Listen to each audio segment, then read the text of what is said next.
Hola y bienvenidos al podcast semanal Conociendo las Personalidades, donde vamos a entrevistar a dos personas con la misma personalidad, para que conozcan cómo son estas personalidades en la vida real. Esta semana tenemos a ISFJ, la personalidad de la icónica enfermera que recibe el nombre de defensor. Me parece que la imagen que todos tenemos de ellos es de personas masita, pero que en circunstancias de defender sus vínculos afectivos son fieras letales. Vamos a ver qué tan cierto es todo esto en la vida real, con nuestros invitados. El primero de ellos es Gus. Cuéntanos algo de ti, Gus. Hola Fiku, ¿cómo estás? Buenas noches. Hola Andrea. Bien, yo me llamo Gus, bueno, Gustavo, pero todo el mundo me llama Gus. Tengo 29 años. Aproximadamente hace unos 4 meses, creo que, sí, 4 meses, que sé que pertenezco a este MBTI, que es el ISFJ. Trabajo como analista de calidad y me gusta pasar mucho, me gusta siempre averiguar más sobre mi MBTI, ¿no? Para conocerme un poco más y poder saber un poquito, conocer un poquito más de mí, ¿no? Claro, ¿qué tal? Bienvenido. Y bueno, Gracias. yo hago el primer spoiler que es nuestra segunda invitada que es Andrea. Cuéntanos algo sobre ti, Andrea. ¿Qué tal? Hola, buenas noches Gus, Daniel, mi nombre es Andrea, tengo 19 y unos cuantos días cumplo 20, estudio medicina veterinaria y zootecnia.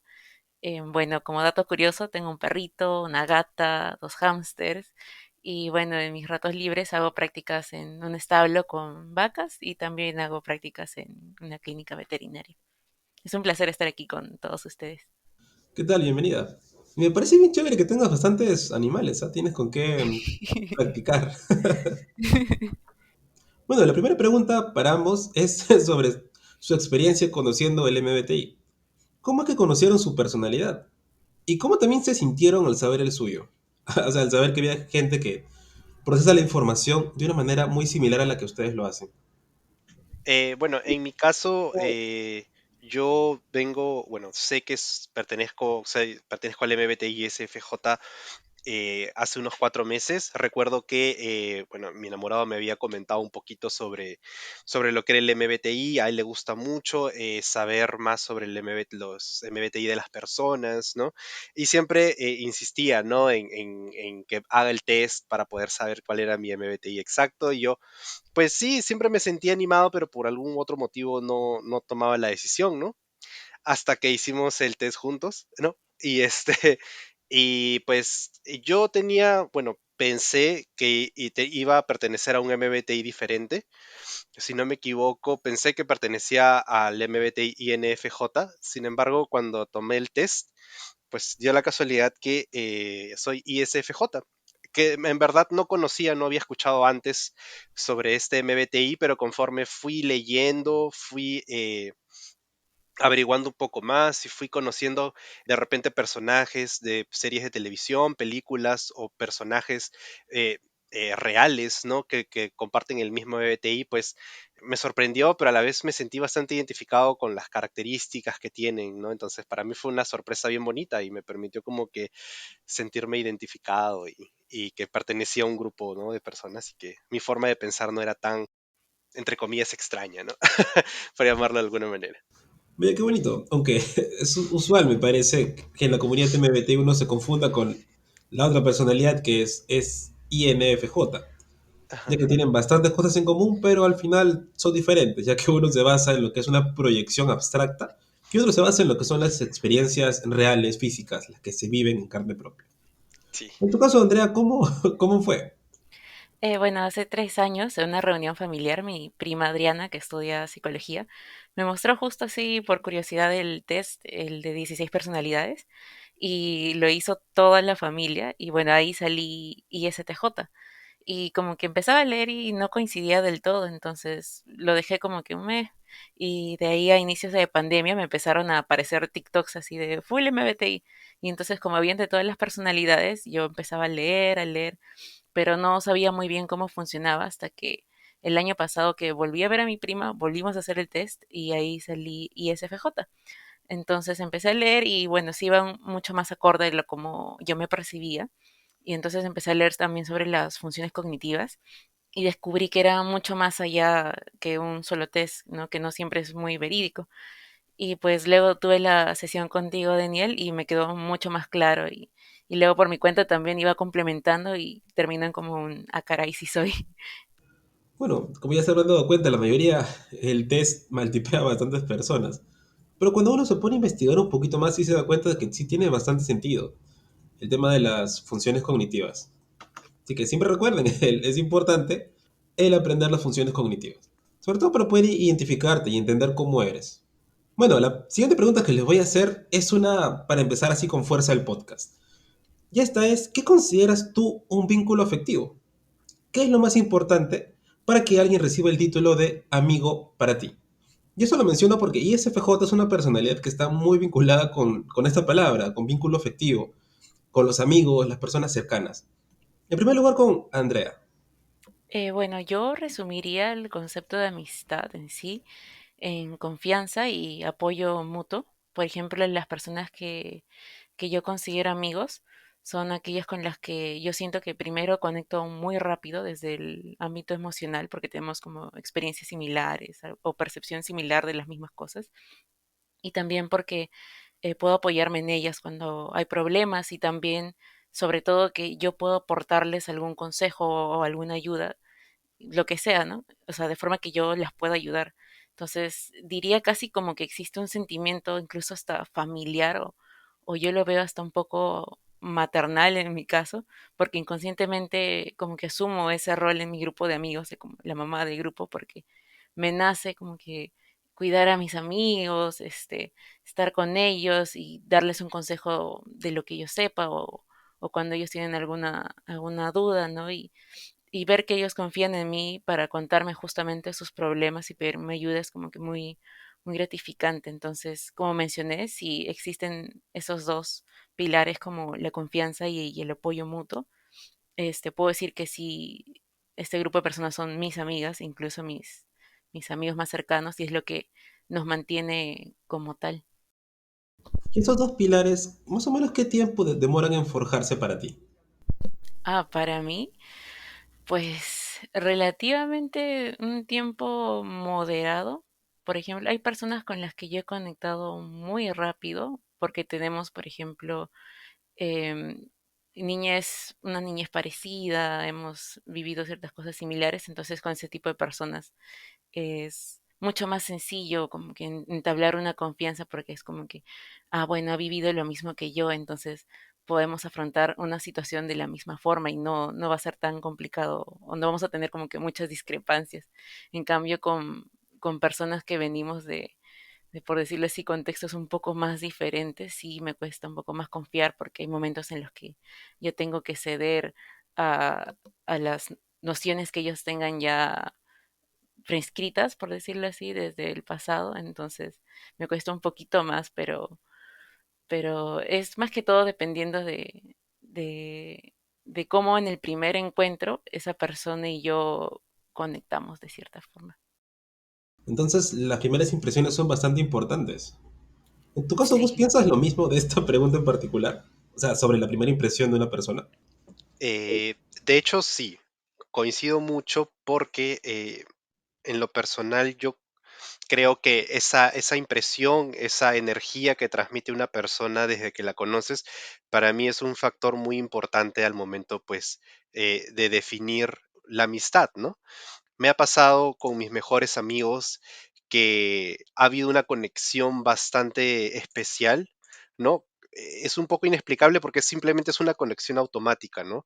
Que se da, pues, con personas que tienen la misma forma de sentir y de pensar que uno mismo, ¿no? Incluso que comparten el mismo sentido del humor o que pueden tener quizás las mismas experiencias, entonces hay como que un vínculo, por llamarlo de alguna manera, extraordinario, ¿no? Es como que esa persona hubiese aparecido para ser tu amiga, ¿no? O tu amigo. Entonces, creo yo de que cuando pienso en un amigo, pienso en una persona que podamos pueda sentir esa conexión, ¿no? Esa conexión que no se fuerza, que no necesita ser forzada, ¿no? Para poder sentir esa camaradería, esa amistad, ¿no? Esa capacidad de poder contarse muchas cosas y de poder apoyarse el uno en el otro sin ningún tipo de reserva, ¿no? he tenido amigos con los que en verdad ha sido algo bastante rápido, han sido cuestión de semanas, como también han habido casos en los que pues ha sido una amistad que ha sido trabajada durante bastante tiempo, ¿no? Pero siempre he sentido que con estas personas yo tengo la libertad de poder ser quien soy, de poder decir lo que pienso, lo que siento, y pues las personas que considero mis amigos, pues de la misma manera, ¿no?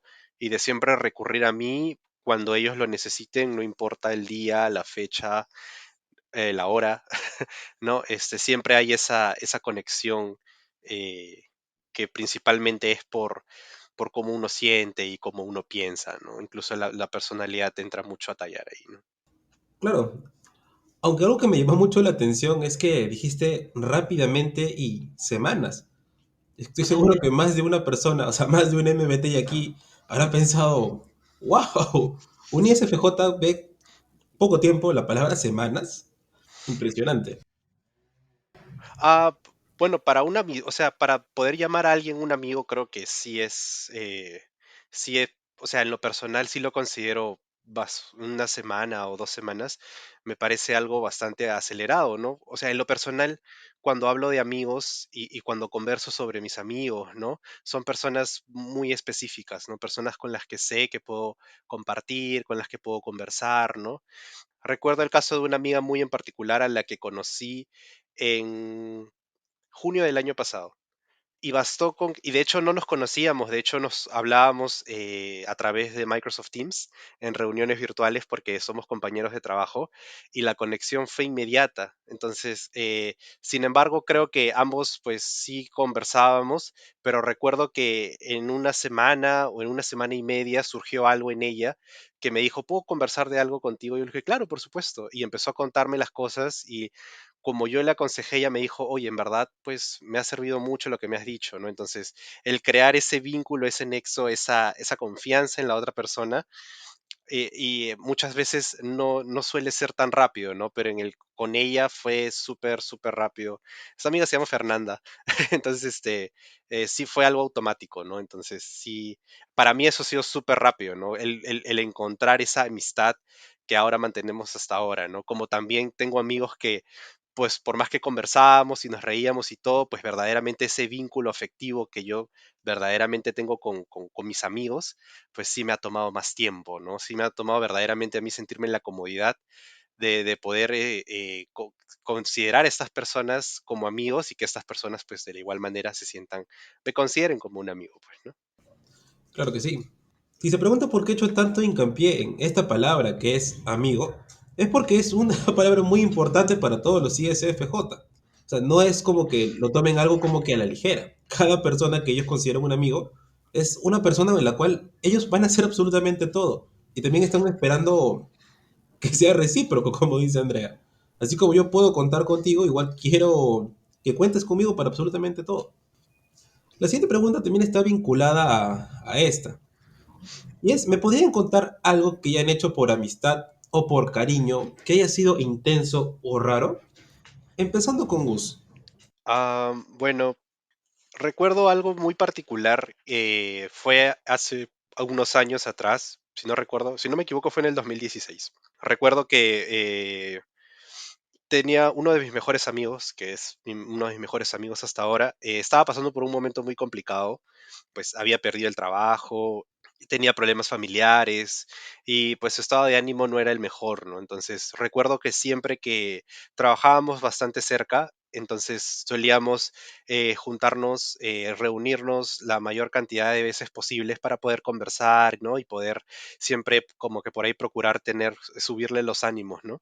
Recuerdo que le gustaba mucho un reloj que él tenía, le gustaba muchísimo, era una de las cosas más valiosas para él. Y un día me dijo, voy a vender mi reloj.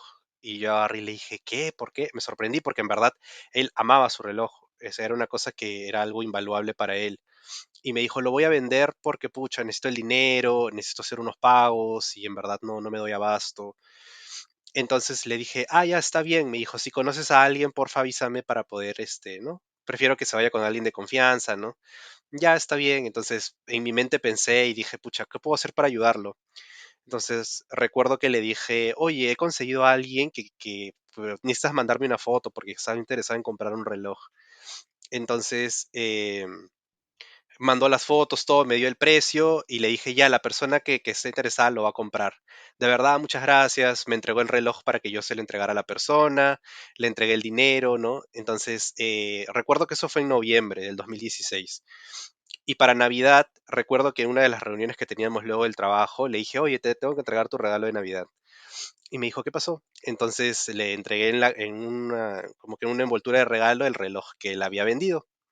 Y le dije que en verdad nadie lo había comprado. Le dije que en verdad yo lo había comprado, entre comillas, y le había dado el dinero y que se lo estaba devolviendo como para que él supiese lo importante que es muchas veces tomarnos el momento de pensar, de recordar quiénes somos y a veces un símbolo como algo tan preciado para nosotros como un reloj nos hacen recordar pues esas cositas en las que debemos enfocarnos, ¿no?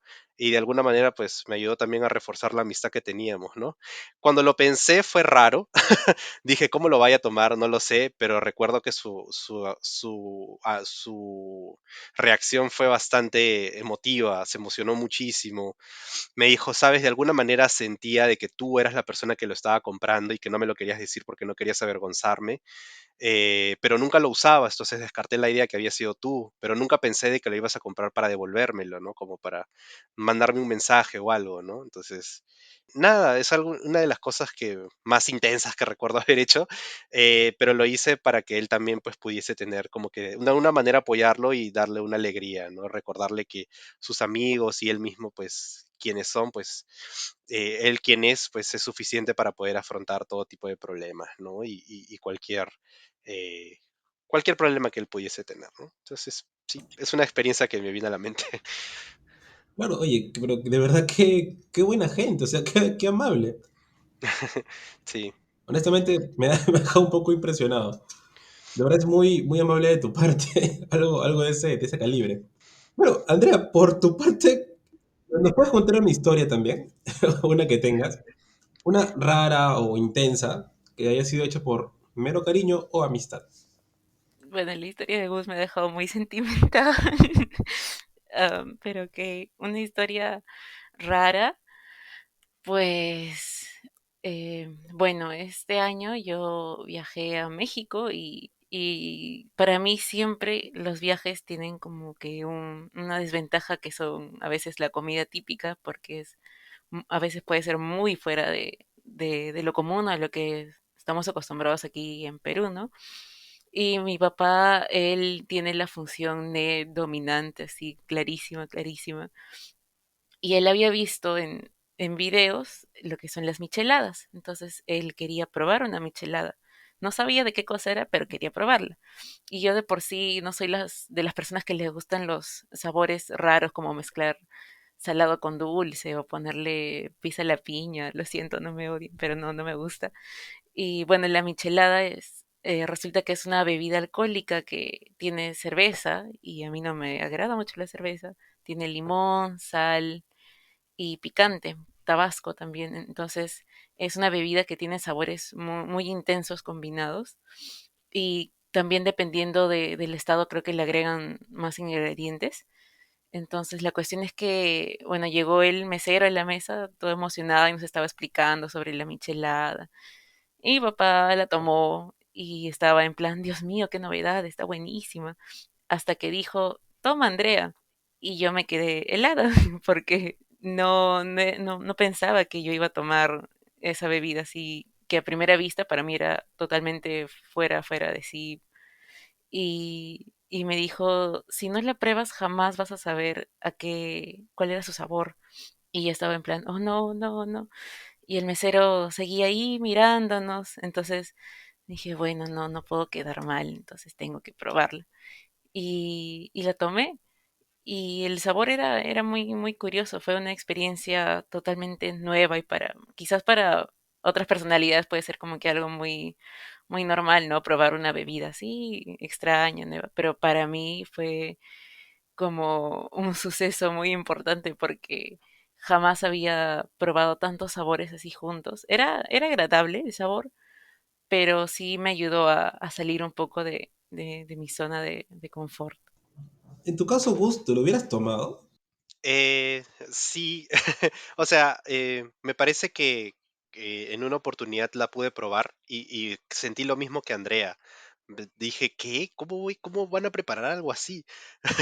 Pero recuerdo que estaba con amigos y me lo ofrecieron y dije, bueno, un poquito, ¿no? Como que para no desairar a la persona. Y lo probé y no fue tan malo como pensé, pero sí tuve muchas reservas, ¿no? Al momento de hacerlo. Pero me preocupó mucho qué podía pensar la otra persona. Bueno, aquí consejito para todos los que tengan amigos ISFJ está en no los obliguen a hacer cosas raras que no les gustan. Si van a querer que hagan algo de esta clase de cosas, siempre de a pocos o imitándoles como que un poquitito, siempre yendo de a poquitos para sacarlos de la zona de confort. Mandarlos así como que un salto de fe no es buena idea. Bueno, ya que estamos hablando de lo que son experiencias, les tengo una pregunta con respecto a esto. ¿Ustedes consideran que suelen hablar de esto con sus amigos? O sea, las cosas que les ocurren suelen ser un tema usual. En primer lugar, Andrea. Sí, definitivamente. Me he dado cuenta que parte de mi diálogo en total cuando hablo con mis amigos o gente cercana es experiencias. O sea, me siento como una ancianita así hablando, bueno, en mis tiempos, o yo pasé esto. Y de cierto modo me emociona y me gusta hablar de las experiencias que he vivido y los proyectos a veces me planeo, porque quizás las personas que me escuchan tienen una idea similar, entonces así ambos como que compartimos las ideas, las juntamos y podemos hasta mejorarlas, ¿no? Pero siempre es compartirlo con los demás, con otras personas. O también suelo hablar a veces desde mi perspectiva sobre un problema que yo haya pasado. Entonces, si alguien más le está escuchando y ha pasado algo similar y no lo dice quizás por temor, puede usar como que ese dato como para tener una opción a solucionar sus problemas, ¿no? Pero sí me he dado cuenta que me baso mucho en mis experiencias para resolver mucho lo que son problemas o para entablar un tema de conversación, ¿no? También es algo bastante bueno porque brinda practicidad como tal. Ya no estar dando tantas vueltas a las cosas, porque si ya lo has vivido, pues ya sabes cómo resolverlo. Ah, sí, eso sí, definitivamente es como que si aparece una situación similar, tú ya tienes una idea de cómo resolverla, ¿no? Y eso también me ayuda en mi carrera porque son casos clínicos, entonces a veces por la práctica o la repetición, si bien no todos los casos son iguales, pero ya tienes una idea de cómo manejarlo, no vas tanto a la deriva. Claro que sí. Y en tu caso, Gus, cómo es esto? ¿También te gusta mucho hablar de experiencias y cosas que te han pasado o qué es lo que estás viviendo en estos momentos? Sí, de hecho me gusta mucho, tanto de hablar de experiencias pasadas, ¿no? Cuando alguien conversa sobre alguna experiencia en específico, ¿no? O necesito un consejo y pienso, oye, yo pasé por algo similar y creo que podría hablarle a esta persona en base a mi experiencia, pues hablo sobre eso, ¿no? Con amigos, ¿no? Con personas que verdaderamente me importan, que siento que puedan necesitar un consejo de mi parte, pero también me gusta mucho conversar sobre actividades que hago en mi día a día y actividades que quiero hacer. Recuerdo que hace poquito me había planteado retomar la carrera y empecé a averiguar opciones, ¿no? Recuerdo que para mí fue un viaje bien emotivo porque empecé a averiguar universidades que desde hace mucho tiempo quería plantearme estudiar y esto, ¿no? Entonces, recordé mucho mi pasado, ¿no? De todo lo que me llevó bueno, estudiar la carrera, tener que dejarla y todo. Y una vez que averigüé sobre estas opciones para poder volver a estudiar, recuerdo que a mis amigos del trabajo con los que justo estaba conversando en ese momento, les dije, oye, quiero contarles algo. Cuéntame, ¿qué pasó? Y les conté, ¿no? Un poquito de mis planes, de lo que quería hacer. Les conté mis experiencias, ¿no? Cuando había estudiado anteriormente. Y me escuchaban y me decían, oye, qué bacán, mi hijo, te apoyamos 100%, estamos convencidos que vas a conseguir lo que quieras, ¿no? Tienes todo nuestro apoyo y lo que tú nos cuentas, pues se oye bastante bien, ¿no? Entonces, no sé, es como algo, no sé si llamarlo como terapia, pero me ayuda mucho como que a entender un poco más, ¿no? El contar ese tipo de cosas a las personas a las que quiero, pues también para mí es una motivación, es como una actividad que me gusta mucho hacer y compartir. Es parte también de la personalidad como tal, ¿ah? El comentar acerca de lo que son tus experiencias, qué es lo que te ha pasado, qué es lo que ha ocurrido, y tratar de encontrar cosas en común con la otra persona, para de ahí sacar lo que es una conversación, como dices. Y es muy terapéutico, sobre todo porque encuentras más perspectivas porque a la persona le ha pasado algo similar, pero no le ha pasado lo mismo, porque es otra vida, es otra persona, es otra forma de ser, pero la experiencia es similar. Bueno, chicos, Sí, vamos a pasar. correcto. Sigue, Gus, sigue, sigue. No, no, no, te quería comentar que sí, efectivamente, ¿no? Te ayuda mucho cuando una persona verdaderamente te da su punto de vista, te ayuda mucho también a ti a entender ciertas cosas que de repente no puedes ver, ¿no? Entonces, por eso también es bonito compartir experiencias, ¿no? Y cosas que quieres hacer con el resto. Así es. Después de todo, ISFJ sí es una personalidad que sociabiliza bastante, a pesar de ser introvertidos. Vamos a pasar a lo que es la actividad de este podcast. Y el día de hoy tenemos una cita romántica. Una pregunta que me suelen dejar en los miércoles de preguntas, que se hacen en Instagram por si no me siguen, es ¿cómo tener una primera cita con ISFJ? Así que aquí es donde los dejo explayarse. ¿Cómo se imaginan ustedes una primera cita con alguien que están por conocer? ¿Qué hacer y qué no hacer en una primera cita? Digan todo lo que ustedes quieran al lujo de detalles. Empezando en primer lugar con Gus. Creo que inicialmente para tener una cita con alguien tendría que ser una persona que me genera, pues, me transmite una energía, pues, una energía bonita, ¿no? Una energía muy positiva. Sería lo inicial, ¿no? Entonces, con eso en mente, creo que una primera cita lo ideal sería, pues, encontrar algún lugar, algún escenario, alguna situación en la que podamos conversar y simplemente conversar, conocer un poco más a esa persona, quizá en un ámbito un poquito más personal, ¿no? No sé, que me cuente, pues, qué le gusta, las actividades que le gustan hacer, que me cuente lo que esa persona quisiera contarme, ¿no? Y que me ayude a mí a poder conocerlo un poquito más como persona. Creo que eso sería algo, quizá yendo a un poco más específico, siempre me ha gustado mucho el ir a tomarme un café o tomar, o incluso irme a un bar, que es un lugar un poquito más bullicioso, pero siempre podemos generar esa conversación, esa conversación genial para poder sentirnos libres de poder decir y contar todo lo que querramos, ¿no? Y poder conocer más a esa persona. Sería genial que esa persona pudiese contarme de las cosas que incluso le parecen las más vergonzosas, ¿no?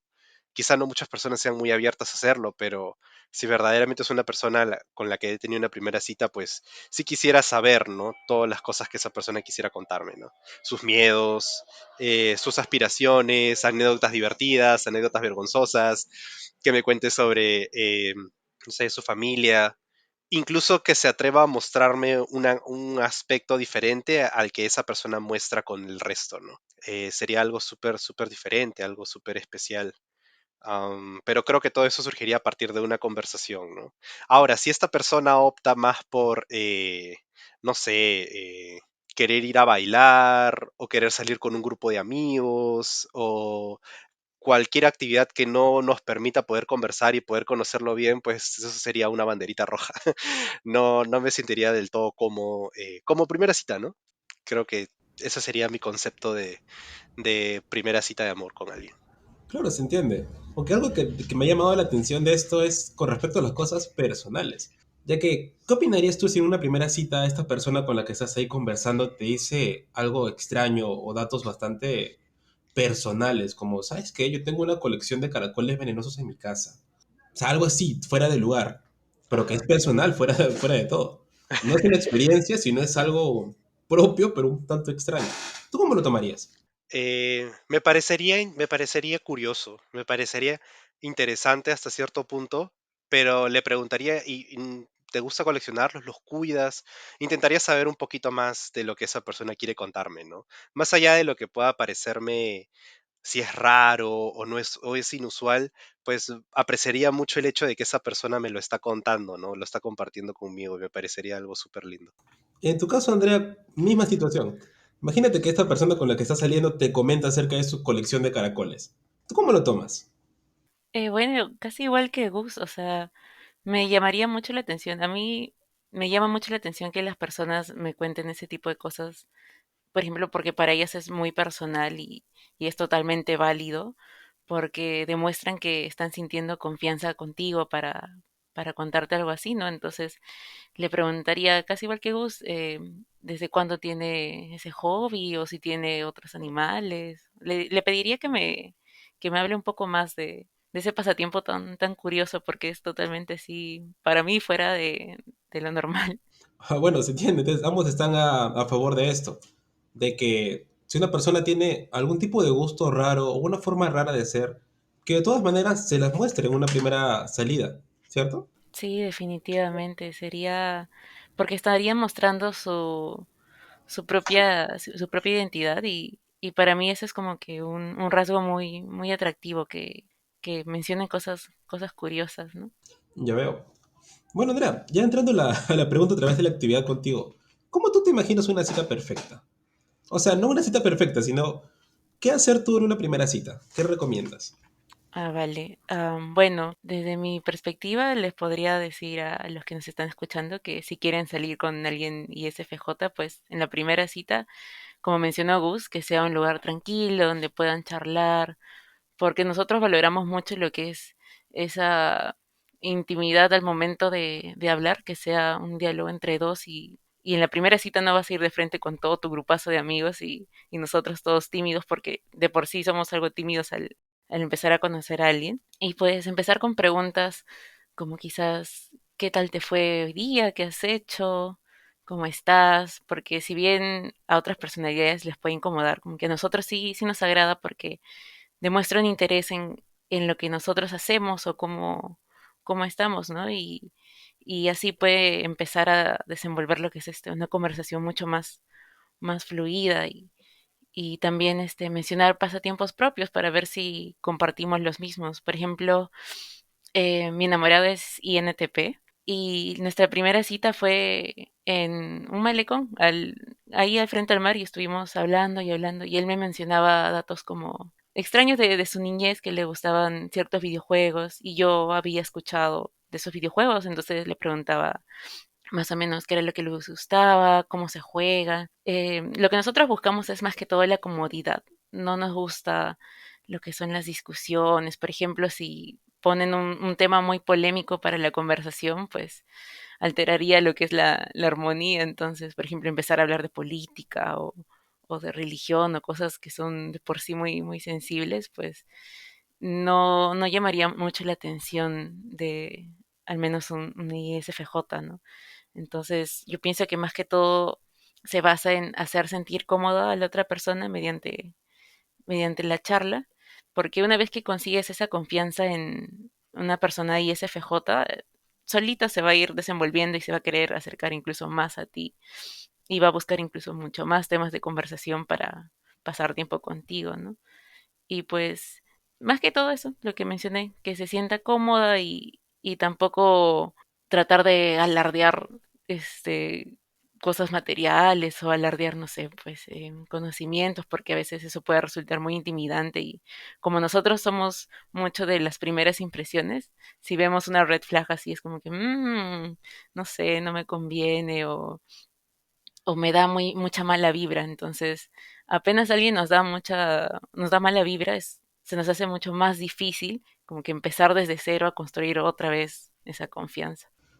Bueno, ahí lo tienen. Me parece que ha quedado de manera bastante concisa cómo son las primeras citas con los ISFJ. Y lo que ha dicho Gus también lo complementa lo de Andrea, ¿cierto? Sí, Bastante.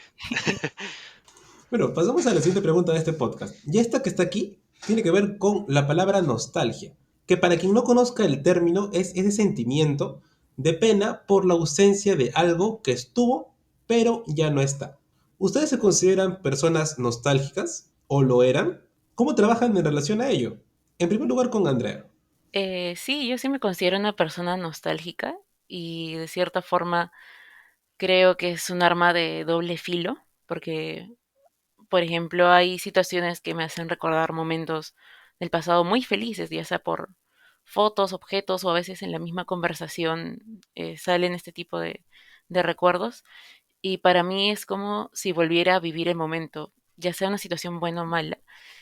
es como si viajara atrás en el tiempo y me estuviera posicionando en el mismo momento que ocurrió. Entonces, por eso es como que un arma de doble filo, ¿no? Porque si es un pensamiento negativo, puede hacer que te hundas en ese recuerdo. Y bueno, yo aprendí a utilizarlos como aprendizaje y hablarlo con mis amigos, ¿no? Así como decía Gus, que es muy terapéutico hablar de estos recuerdos que nosotros tenemos, para que, bueno, ellos no pasen como algo similar o sirva como alguna lección y los recuerdos bonitos trato de tenerlos de alguna otra forma siempre en la mano y usarlos como motivación para pensar tipo, mira Andrea, qué tanto has avanzado, ¿no? Pero la nostalgia siempre me ha perseguido la buena y la mala y creo que a medida que voy creciendo, voy desarrollándome, estoy aprendiendo a manejarla mejor y que no me domine de por sí. Oye, entonces sí estás vinculada con esta palabra. Pero lo bueno es que la estás trabajando de poco en poco y vas a salir adelante eventualmente. Bueno, Gus, Así es. en tu caso, ¿cómo es con esta palabra, con la nostalgia? Bueno, yo al igual que Andrea, sí me considero también una persona nostálgica. Y también, como bien mencionó Andrea, creo que es un arma de doble filo, ¿no? Am, Hay momentos en los que pues estoy solo, quiero estar solo y me conecto con recuerdos, ¿no? Con momentos que pasé antes y uno vuelve a sentir, ¿no? Todo lo que sentía en esos momentos, ¿no? Puede ser en un trabajo en el que estuviste, en el que fuiste muy feliz, o en un momento en el que conseguiste un logro genial y te embarga esa alegría, ¿no? Entonces, recuerdo que en una oportunidad me dije a mí mismo, ¿no? Que muchas veces cuando tenía un mal día, hacía eso, ¿no? Me llevaba a mí mismo en recuerdos, a recordar personas, momentos, ¿no? Que me hicieron muy feliz en algún momento para poder levantar esos ánimos, ¿no? Entonces, pero también existen momentos en los que pues regreso a momentos en los que no fui muy feliz y pues puede ser algo bastante perjudicial, pero creo que con el paso del tiempo y conforme fui yo mismo seleccionando recuerdos, ¿no? Empecé también a ver los recuerdos tristes como algo, una forma de poder ver quién era antes, ¿no? Y quién soy ahora, ¿no? Como que la lección que me llevé de ese momento, de ese recuerdo.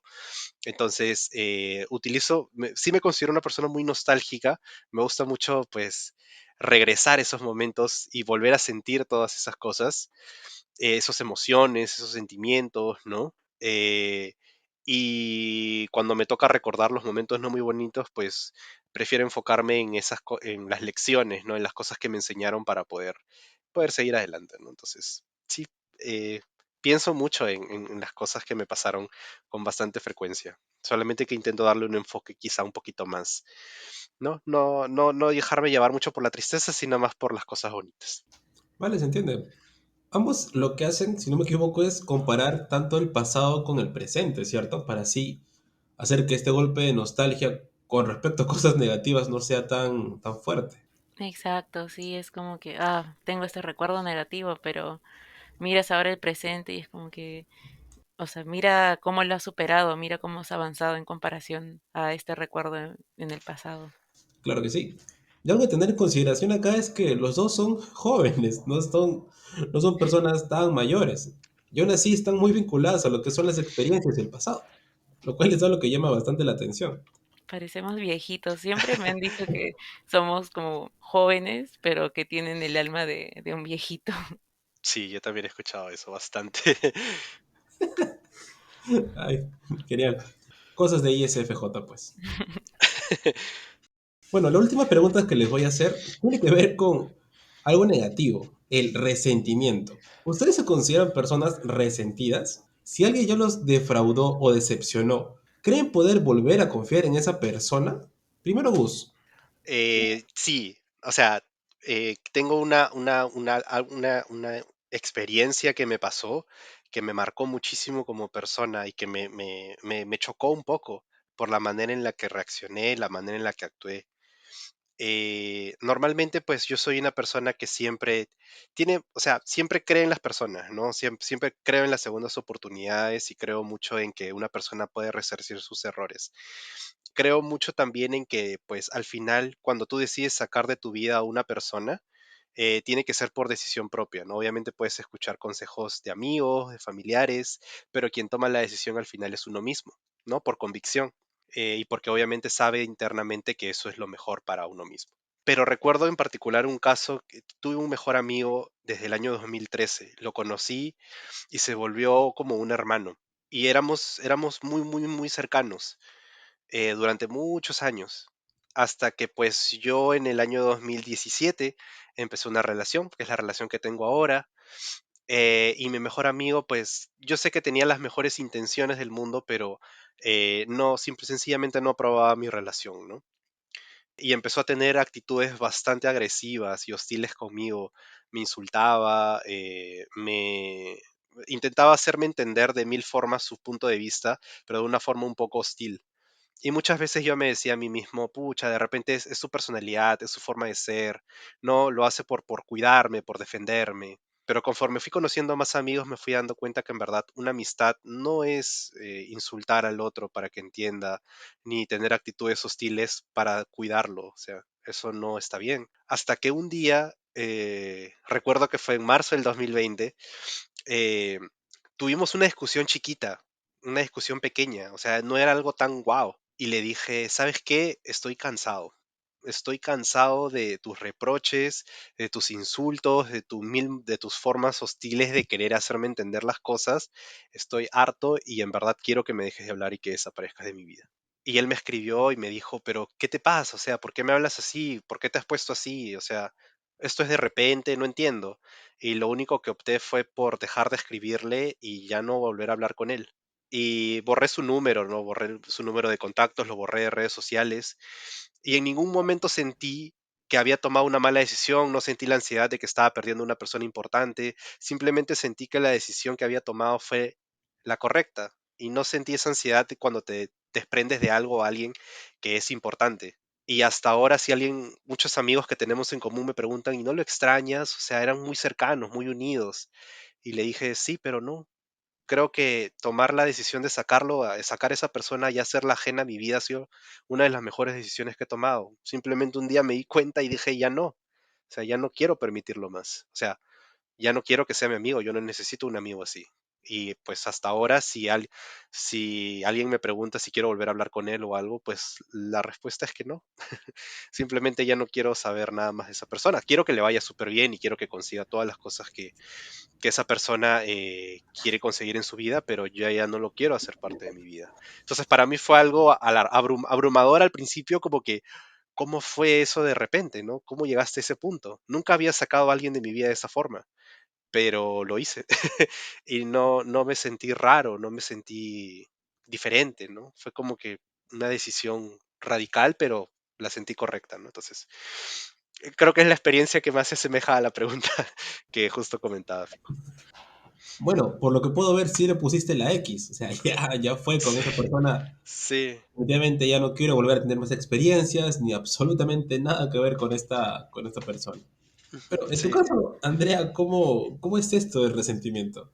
Pues sí, como mencionó Gus, bueno, en mi caso, yo también suelo ver como que el lado bueno de todas las personas, o sea, no me cabe que alguien sea innatamente malvado, que de por sí quiera hacerme daño a propósito o algo así, ¿no? Y pues eso siempre me había traído problemas porque habían personas que se aprovechaban de eso y como yo siempre les excusaba o decía, bueno, quizás tuvo un mal día o quizás es su personalidad, como mencionaba Gus, ¿no? Siempre trataba de buscarle una excusa al por qué me hacían daño. Y pues mi enamorada me ayudó mucho a caer en cuenta de que a veces hay gente que simplemente te hace daño porque quiere hacerlo, porque es su decisión y no hay por qué excusarlo, ¿no? Porque en ese lado somos muy, muy opuestos. Yo soy muy de confiar mucho y eso a veces me trae problemas y él es de desconfiar mucho.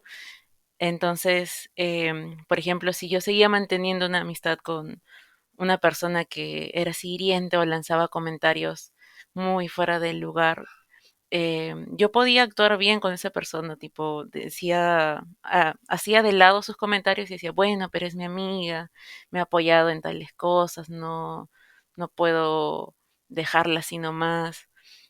Pero siempre está como que esa espinita de que, ya, vale, vale, vale, hasta que, como le pasó a Gus, ¿no? Llega un día en el que ya explotas y quizás la buena memoria que tenemos también se complementa y fue parecido, ¿no? Fue con una amiga igual que tuve que cortar lazos porque lanzaba comentarios muy fuera del lugar. O sea, no, no tenía mucho tacto al hablar, entonces yo le dije como que me vas diciendo tal y tal y tal y tal cosa desde tal y tal y tal tiempo, así con fechas y todo.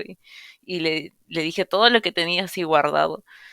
Y al final resulta como que muy, te alivia, te quita un peso de encima. Pero en cuanto a la pregunta de que si soy rencorosa, pues sí, pero una vez que sueltas todo ya no, no queda nada más. Pero obviamente no hay que llegar a esos límites tampoco. Aquí tengo que resaltar algo que es una diferencia entre ambos, y es el tema de la edad. Hay una función cognitiva que se llama TI, del pensamiento introvertido, que es lo que hace que eso sea mucho más fácil o difícil. En el caso de Andrea, por el tema de la edad que tiene con esa función T que recién la está terminando de desarrollar, es mucho más complicado. Ella tiene que llegar hasta un extremo bastante fuerte para poder decir, ya está bien, le pongo la cruz, voy a ser resentido. En el caso de Gus también tiene bastante paciencia, pero la forma en la que lo procesa de manera lógica es bastante distinta. O sea, no llegando hasta el extremo, extremo, extremo, sino simplemente poniéndose a pensar, es que se da cuenta de que sí, ya es hora de poner el padre, ya es hora de decir, ¿sabes qué? Ya basta. Es hora de cambiar, es hora de sacar a esta persona de mi vida. Sí, eso sí me he dado cuenta. A Gus se le hace muy sencillo, es como que nivel 100 y yo recién estoy en nivel 50 por ahí. Sí, pero tranquila, es parte de la edad, es parte de crecer. Las funciones cognitivas se van desarrollando y todo se hace mucho más sencillo. Y bueno, este ha sido el podcast semanal con los ISFJ. Antes de poder retirarnos, quisiera dejar lo que son sus redes sociales, Gus. No, Daniel, todo bien. En verdad te agradezco muchísimo pues el espacio para conversar y nada, solamente eso. Vale, vale, no hay problema. Y en tu caso, Andrea, ¿quisieras dejar alguna red social o algún mensaje? Sí, bueno, agradecer en primer lugar a ti, Denial, a Gus, ha sido una charla muy rica y muy enriquecedora para mí, en verdad, y bueno, mi Instagram es Andrea-paz-C, y pueden seguirme, subo a veces fotos de animalitos por si les gustan, y buenos memes en ciertas ocasiones. Nada, muchas gracias. Claro, ahí igual estoy dejando el Instagram de Andrea en la cajita de la descripción para que puedan seguirla. Y bueno, eso ha sido todo por este podcast. Muchísimas gracias por haber escuchado. Hasta la próxima.